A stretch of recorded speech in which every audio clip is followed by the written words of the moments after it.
¿Te has preguntado alguna vez cómo un solo hombre puede cambiar el curso de la historia? ¿Cómo un simple nómada llegó a ser conocido como el azote de Dios? Hoy vamos a contar la historia de Atila.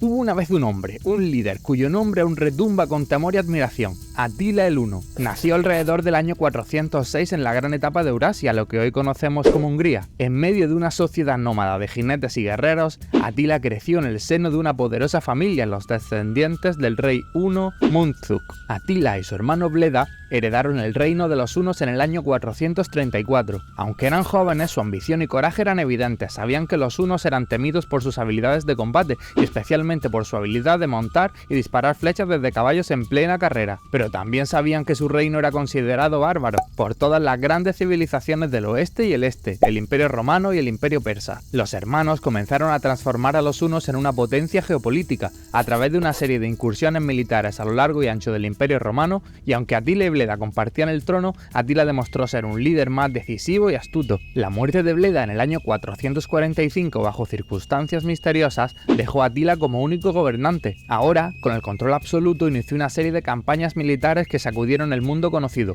Su objetivo era más que saquear y conquistar, buscaba la hegemonía sobre las grandes potencias de su tiempo. Bajo el liderazgo de Atila, los hunos lanzaron una serie de ataques contra el Imperio Romano, devastando ciudades y tierras a lo largo de los Balcanes y la Galia. Su habilidad en la batalla y su estrategia de guerra eran inigualables y pronto su fama comenzó a expandirse, adquiriendo el apodo del azote de Dios. La habilidad de Atila para unir a los diferentes pueblos bárbaros bajo su mando también fue una hazaña impresionante. Desde los godos hasta los vándalos, Atila forjó alianzas y subyugó a sus enemigos, creando un imperio que se extendía desde Alemania hasta Ucrania y desde el Danubio hasta el Báltico. En su apogeo, el poder de Atila y los hunos rivalizaba con el de Roma y Persia, pero Atila no era solo un guerrero, también era un hábil político. Cuando el Imperio Romano estaba en declive, Atila supo aprovechar la situación y presionar a Roma para que le pagase grandes sumas de oro a cambio de la paz, y cuando las negociaciones fallaban, su ejército estaba listo para atacar. En el año 451, Atila desató su gran campaña contra el Imperio Romano de Occidente. Atila y sus fuerzas, compuestas por uno y varias tribus germánicas, marcharon a través de la Galia con la intención de tomar el control total del imperio en decadencia. Sin embargo, fue durante esta campaña que Atila se enfrentó a uno de sus mayores desafíos, la batalla de los Campos Cataláunicos. El general romano Aecio,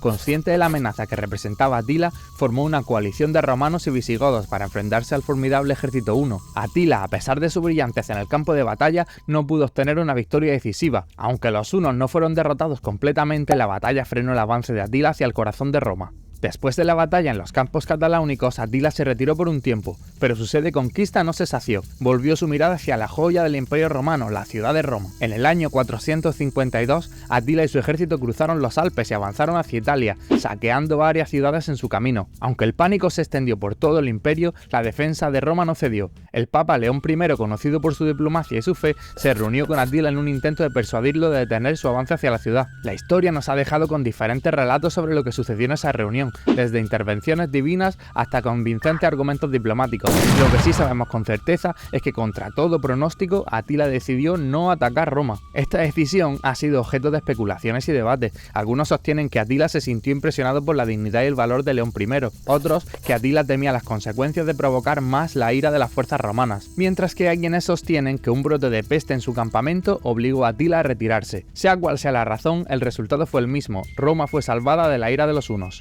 En el año siguiente, en el 453, en medio de los preparativos para una nueva campaña militar, esta vez contra el Imperio Romano de Oriente, Atila encontró su final no en la batalla, sino en su propia boda. Después de una noche de celebración por su matrimonio con la joven Ildico, Atila fue encontrado muerto en su lecho. Las causas de su muerte son inciertas, se habla de una hemorragia nasal que le causó asfixia o tal vez fue envenenado, pero lo cierto es que la muerte de Atila marcó el final de una era. Dejó un vacío de poder en el reino huno. Sin su líder, los hunos lucharon por mantener su unidad y poderío, y pronto el gran imperio que Atila había construido comenzó a desmoronarse. Tras la muerte de Atila, su vasto imperio, que se extendía desde la estepa euroasiática hasta el corazón de Europa, se fragmentó rápidamente. Sus hijos, Elac, Dengizic y Ernak, intentaron tomar el control, pero las tensiones internas, las luchas de poder y las rebeliones de las tribus sometidas condujeron a una rápida disolución. La batalla de Nedao en el 454 fue un punto de inflexión. En esta contienda, las tribus germánicas que antes habían sido subyugadas por los hunos se levantaron y derrotaron a las fuerzas de Elac, el hijo mayor. Esta batalla significó el fin de la dominación huno en Europa central y el comienzo de una nueva era de poder germánico. En las décadas siguientes, los hunos se dispersaron, algunos se integraron en los pueblos germánicos y otros regresaron a las estepas de Eurasia. El poder que una vez tuvieron, la influencia que ejercieron y el temor que incitaban desaparecieron casi por completo. Sin embargo, el legado de Atila en los hunos perduró. A pesar de su desaparición como fuerza dominante, la historia de los hunos y Atila dejó una impresión indeleble en las crónicas europeas. Para algunos solo fueron bárbaros despiadados, destructores de ciudades y asesinos de inocentes, pero para otros eran valientes guerreros y astutos líderes. Independientemente de la perspectiva, nadie puede negar el impacto que tuvieron en la historia del mundo.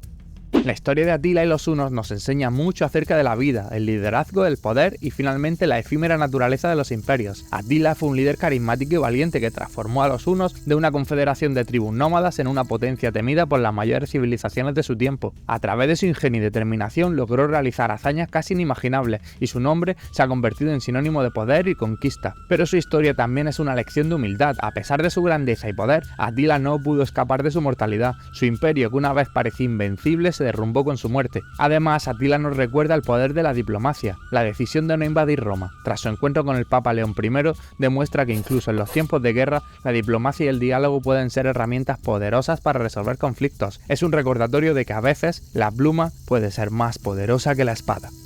Y hasta aquí el vídeo de hoy. Dale like si te ha gustado, échale un ojo a este vídeo que te dejo por aquí que seguro que te encanta. Suscríbete y activa la campanita que es muy importante y nos vemos en la próxima. Chao.